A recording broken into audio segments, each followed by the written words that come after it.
What if I told you that the far left and the far right have agreed on the same target, and no, it's not that country in the Middle East? Watch The this. far left and the far right both hate marriage. The far left hates marriage because it leads to happy, independent families who don't need the government to build well-run lives that uplift the financial and moral standards of everyone around them, thus foiling the left's brilliant plans to build a state-run paradise of perversion, crime, and despair. The far right hates marriage because it's for simps who get lured into becoming simp husbands and simp fathers by conniving women with their sneakily alluring bodies, who then suddenly divorce the simps just because they caught them having computer sex with a 13-year-old Korean prostitute who was actually a 45-year-old fat man manipulating a deepfake video.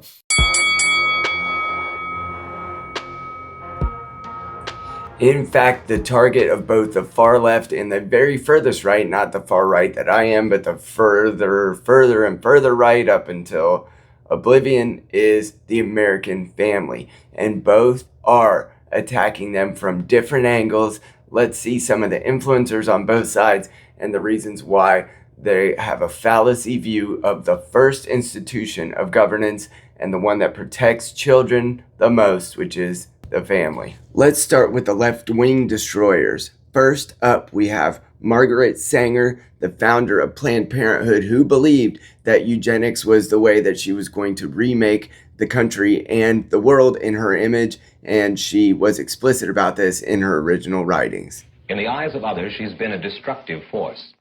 In her own words, Sanger pushed for a society that limited births to those she deemed fit to have children. Second up on the left is Gloria Steinem, who said a woman needs a man like a fish needs a bicycle, and she was disempowering women to actually do part of what they enjoy in life the most, which is raise families and be mothers. It was easier for you to work for the CIA than a private organization. That's right. And the reason I think that comes as a surprise, as it did to me at the time. I mean, I had the conventional liberals' view of the CIA as a right-wing incendiary group, and I was amazed to discover that this was far from the case, that they were enlightened, liberal, nonpartisan activists of the sort who characterized the Kennedy administration, for instance.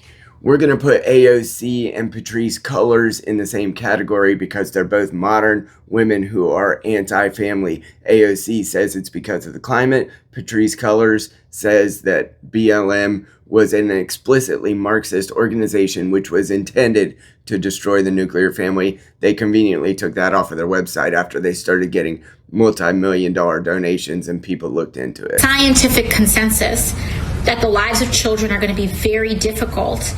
And it does lead, I think, young people to have a legitimate question. You know, is it okay to still have children? We actually do have an ideological frame. Myself and Alicia in particular are trained organizers. We are trained Marxists. We are super versed on sort of ideological theory. Then we have these cultural progenies like Joy Behar and Whoopi Goldberg, who spout their weekly, daily, and often moment-to-moment nonsense about how empowerment comes along with living this modern liberal lifestyle, when in fact it has been disempowering, not just to women, but to everyone else too. Blackmailing is negative, black sheep, negative. I can think of a few others if I had the time, but those words are kind of like embedded in our psyches and maybe need to be changed. Why is a black sheep a bad thing and a white sheep is a good thing? Why? They're just sheep. Well, it's not the words. It's not the words, it's the way we Andrea Dworkin in the modern feminist movement calls all heterosexual relationships as oppressive. They say that kids and families are chains holding a woman down. Feel about it is that we have to use what we've got. And what we've got isn't very much. And we have to find some way to keep the rapists off the street. Now, there are different ways of doing it. Law is only one way of doing it. I myself favor violence. Now let's move to the far right. While I might have agreement with a great lot of these people, men mostly, in the ways that they approach some of the problems of modernity, their solutions and recipes are actually disempowering to men, and they create a culture in which men run away from the issue, right, and really promote a surrender to the feminist movement. So we start with Andrew Tate, who says marriage is a scam. Obviously, we've talked about him before, treats women as disposable, and basically is an Islamic pornographer, not a fan. Is that there's zero advantage to marriage in the Western world for a man. There is zero statistical advantage. If you use your mind, if you use your head instead of your heart, and you look at the advantages to getting married, there are absolutely and utterly none. Because this new idea of new age feminism just basically destroys all men in the idea, in the event of her leaving. Rollo Tomossi, aka the rational male, says that women are hypergamous and that men should never marry. He's essentially saying that the emotional connection makes you weak, and that he's created an ideology of cold masculinity, no family, no legacy, just control, which is really this materialistic worldview that the world that we see is just made up of stuff. There's no eternity. There's no extra. There's nothing afterwards. So that investment is strong in the life that you live, and then nothing of legacy, nothing of eternity, nothing of God. It's just our modernity worldview packaged in a masculine frame. I'll hear Jordan Peterson say this. I'll hear Mark Driscoll say this. I'll see all these people who are like sort of dyed-in-the-wool conservatives say, well, the world will be a better place. Men just need to man up and they need to take more responsibility. The problem is they don't have the authority to exercise that responsibility. Next, we have Rich Cooper, a.k.a. Entrepreneurs in Cars, who says that he advises men to avoid marriage and stay dominant. Family to him is a vulnerability.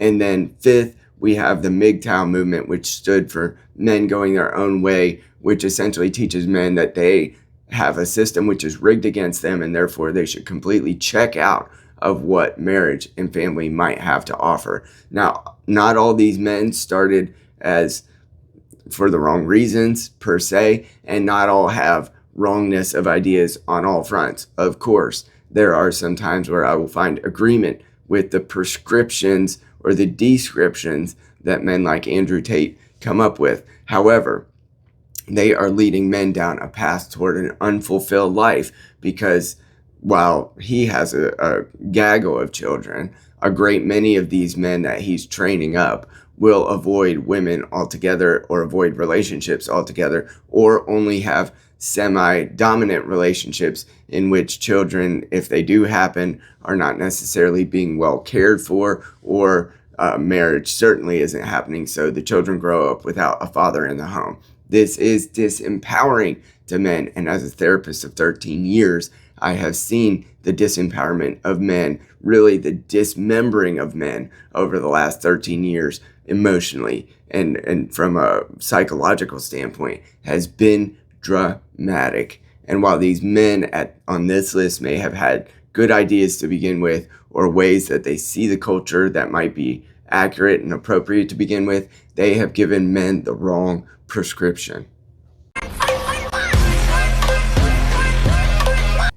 Regardless of intent, both of these sides have created fewer families, more fatherless children, more depressed, lonely men, and more exhausted, angry women. Society is now filled with lost boys and girls, and they need real fathers that can step up and step into a relationship, make the sacrifices with some equality in mind, especially, working toward a court system that treats men equally. And then maybe we can move together in a unified way, and our MGTOW friends can meet our feminist friends, and they might actually just have beautifully imbalanced children together forever.